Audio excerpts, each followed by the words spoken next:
नगर निकाय के चुनाव यह मान कर चलिए कि संपन्न हो गए। इस वक्त हमारे साथ भाजपा के वरिष्ठ नेता चतरा से पूर्व सांसद सुनील सिंह जी हैं। सर, क्या लग रहा है चुनाव?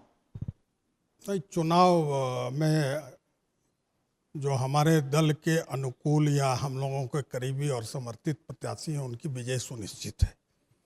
और इस विजय में एक बात यहाँ विशेष रूप से उल्लेख करना चाहूँगा कि राज्य की सरकार बौखलाहट में है और चुनाव तंत्र का ऐसा दुरुपयोग मैं 1985 से यहाँ वोट डाल रहा हूँ, मैंने आज तक नहीं देखा।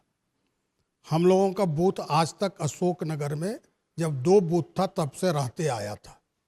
पहली रांची अशोक नगर में पहली बार अशोक नगर का बूथ डोरंडा के सेंट जेवियर स्कूल में आपने दिया है।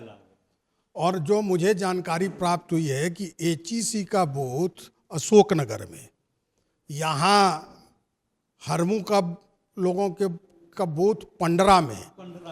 तो मैं मानता हूं कि चुनाव की प्रक्रिया बड़ी होती है, कुछ गड़बड़ी हो सकती है, लेकिन ये व्यापक आधार पर गड़बड़ी, तो इसका अर्थ है कि आप में गड़बड़ाहट है कि भारतीय जनता पार्टी समर्थित जो उम्मीदवार हैं उनकी जो एक तरफा विजय आपने देखी, तो ये वोटर को डिस्टर्ब करने की प्रक्रिया है। एक मैं कहानी बता देता हूं सर। सुबह से मैं पोलिंग बूथ पर घूम रहा हूं। एक घर में पति पत्नी 2 बच्चे।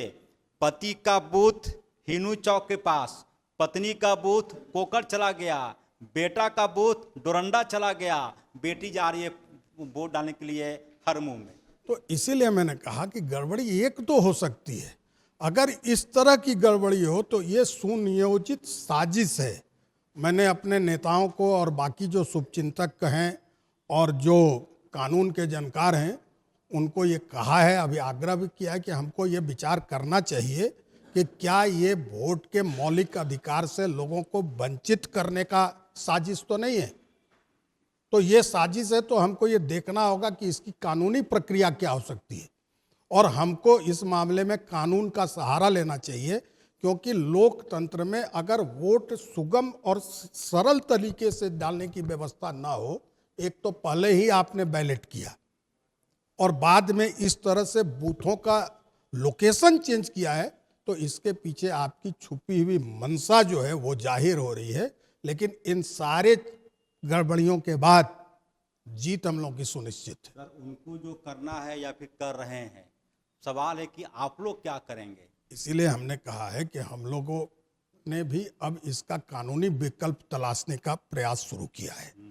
आज चूंकि अभी राज्यभर की रिपोर्ट आ रही है, लेकिन अभी माननीय अध्यक्ष जी और माननीय संगठन मंत्री जी सबके संज्ञान में ये चीज़ें आई हैं, उनके भी ध्यान में है।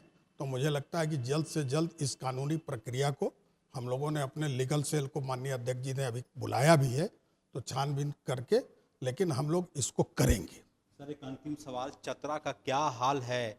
3 दिन पहले मैं एक ऐसे परिवार से मिला हूं जो उग्रवादियों के डर से पिछले 32 दिनों से रांची के एक होटल तो नहीं कहेंगे, एक जो रहता है वहां पे लोग ठहरे हुए हैं।